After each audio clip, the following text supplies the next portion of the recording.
You feel it afterwards. A particular drain. The words were spoken, the logic was clean, the effort was genuine. Yet, nothing landed. There's no loud conflict, no heated debate. Just the hollow echo of your own voice in a chamber that absorbs but does not reflect. It's the quiet agony of the mismatch, not a clash of opinions, but a fundamental misalignment of mental machinery. This sensation has a name in philosophy. It is the strain of encountering a cognitive boundary. You offer a blueprint, they see a random scribble. You describe a symphony, they hear a single note. Arthur Schopenhauer dedicated his life's work to dissecting this specific human condition, not the drama of conflict, but the silent, wearying friction of incompatible perception. His philosophy offers no pep talk. It provides a map for navigating a world where the capacity for genuine, independent thought is not common, but exceptionally rare. This is not about intelligence versus stupidity in a crude sense. It is about architecture. Some minds are built for inquiry, others for echo. The first, grounding realization is this: most human communication is not an exchange of thought. It is a ritual of recitation. The mind you engage with is often not a processing unit, but a playback device. Its contents are not self-generated conclusions, but a collection of absorbed phrases, inherited positions, and unchallenged axioms. When you present a new idea, you are not met with analysis. You are met with the automated retrieval of a pre-recorded response. Logic in this arena is a foreign language. Your carefully constructed arguments bounce off a surface of solidified belief. The intelligent response, the one that conserves your inner peace, is not to speak louder. It is to recognize the nature of the device you are addressing. You stop expecting dialogue and start identifying monologue. Reserve the true collaborative dance of reason for the rare mind equipped with the right shoes. This forces a recalibration of your entire worldview. We are taught politely that cognitive ability exists on a gentle bell curve. Schopenhauer's observation is less comforting. He suggests the capacity for abstract, self-critical, sustained thought is not a common trait, but a statistical outlier. Watch the world through this lens. See how public opinion forms, not through scrutiny of evidence, but through tides of sentiment and affiliation. Observe how decisions are made, not by weighing outcomes, but by following deep-seated patterns. This is the baseline. The thinker is the deviation. Your expectation must shift from the hopeful map to the actual terrain. You are not walking among dormant intellectuals. You are moving through a landscape of finished, closed systems. The intelligent person ceases asking a sundial to report in milliseconds. They understand the instrument's inherent limits. Here lies the crucial pivot that lifts the weight. The failure of comprehension is not yours to own. When you explain an intricate concept and are met with blankness or distortion, the flaw is rarely in your explanation's clarity. It is in the receiver's capacity to process that form of information. You are describing color to a sensor that only registers luminance. Schopenhauer's insight here is profoundly liberating. You are not failing to teach. You are encountering a fixed boundary.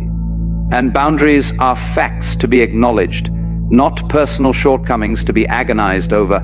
This leads to one of the most consistent and frustrating paradoxes. Why does limited understanding so often parade as absolute certainty? The capacity for doubt is a cognitive achievement. It requires holding multiple potential truths in suspension. It necessitates the machinery of self-critique. A mind without this machinery defaults to a state of solid, unchallengeable surety. This is not the confidence of knowledge. It is the certainty of the sealed chamber.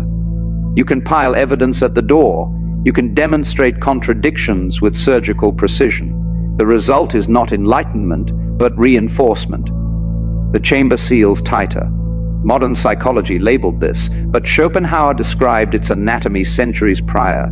His advice is not tactical, it is strategic withdrawal. Do not siege the fortress of aggressive incomprehension. The battle is intrinsically unwinnable, and the cost is your own serenity. Watch now how convictions are truly born for the majority. The process is not intellectual but emotional. First comes a feeling of threat, of tribal solidarity. of identity affirmation. Then and only then the intellect is mobilized. Its role is not to investigate, but to justify, to build a retrospective case for the emotional verdict already reached. You cannot use logical argument to dismantle a structure that was never built with logic in the first place. You are arguing against a foundational need, and needs are impervious to reason. So, you learn to stop presenting the case. You realize the courtroom is empty. The judge left long ago, following a feeling. This begets a deeper, more isolating layer of truth. A person who lacks a particular cognitive faculty cannot perceive its absence. The tool needed to detect the lack is the very tool that is missing. By the same law, they cannot recognize the presence of that faculty in others, especially when it operates at a high level. Your precision registers as unnecessary complexity. Your depth reads as obscurity. Your nuanced position seems like indecision or confusion. This often manifests in that most telling of critiques. If you really understood it, you could explain it simply.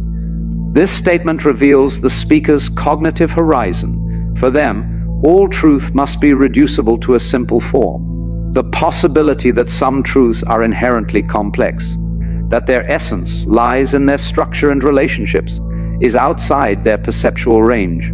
Sometimes simplicity is a distortion. Sometimes the limitation is in the receiver's aperture, not the transmitter's signal. Schopenhauer's philosophy here is an act of emotional and intellectual preservation. Relinquish the deep-seated need for validation from those who are constitutionally incapable of providing an accurate assessment. Their confusion is not a commentary on your clarity. Their dismissal is not a measure of your value. This is not arrogance, it is accurate calibration. All of this, however, constitutes a defensive posture. It protects your equilibrium. But Schopenhauer's thought extends beyond self-protection into the realm of strategy.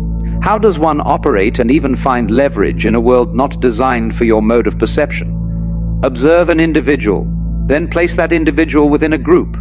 A dilution occurs. Individual capacity, however modest, is often submerged in the collective current. The crowd operates on a lower common denominator. It rewards unity over accuracy, emotional resonance over logical consistency, simple slogans over complex truths. The intelligent mind understands a hard rule.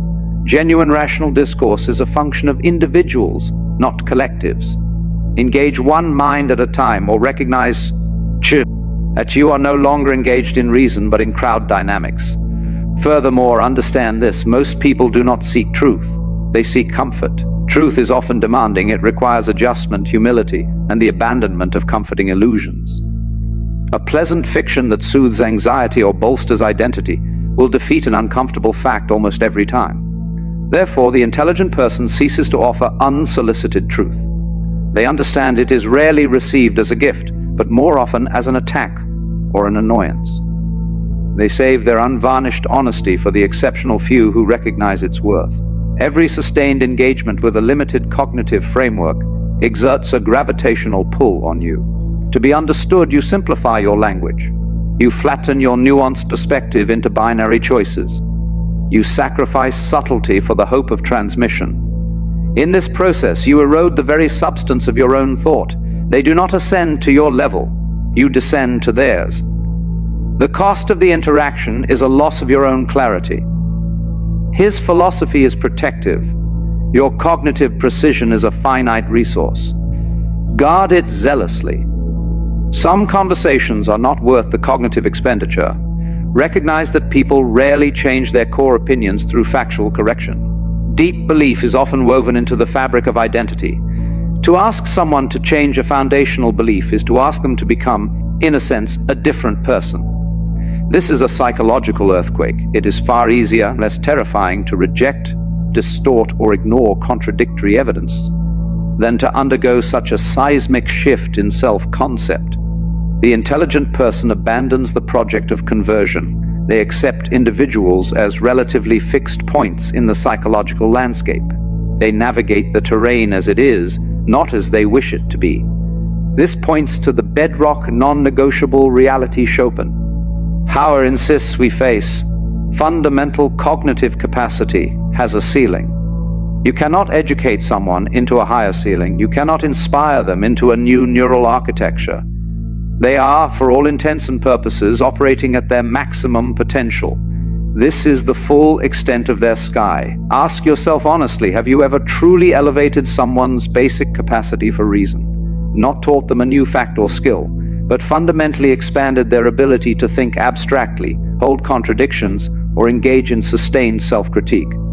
The answer is almost universally no. His philosophy demands this brutal, clear-eyed realism. Accept the fixed nature of the material you are working with. Cease the exhausting project of trying to repair what was never built to your specifications. Most individuals are not consciously choosing in the way we like to imagine. They are executing programs, cultural scripts, biological drives, ingrained habit patterns. They are following a score they did not write and often cannot read, the experience of choice. Frequently a post hoc narration applied to an automatic process. The intelligent person's lifelong work is to identify and override their own programming. The limited person is largely unaware that such programming exists. Expecting conscious, deliberate reasoning from an entity running on autopilot is a recipe for perpetual quiet frustration. This reality, accepted, creates a profound and silent expanse around you. The sharper and more refined your perception, the fewer peers you will find. Compatibility becomes a matter of statistical rarity. This is not an emotional state of loneliness. It is a geometric fact of existence. A complex instrument can only harmonize with a few others. To play with the majority, it must intentionally detune itself to a duller, simpler note. The intelligent person stops forcing dissonant harmonies. They accept the quiet space that acuity creates. This understanding, when fully integrated, ceases to be a burden and becomes a compass. When you accept that most human behavior is driven by automatic emotional and social algorithms, the world becomes predictable. You can anticipate the pull of tribe over truth, the preference for comfort over clarity, the attraction to confidence over competence. This predictability is not a cause for despair. It is a source of strategic advantage. While others exhaust themselves trying to shout logic into a hurricane of emotion, you can move with purpose and precision. You learn to identify the rare few capable of shared, scalable thought. You invest your intellectual energy there, building alliances of mind. For the rest, you learn to speak the language they comprehend, the language of emotion, simplicity, and social proof.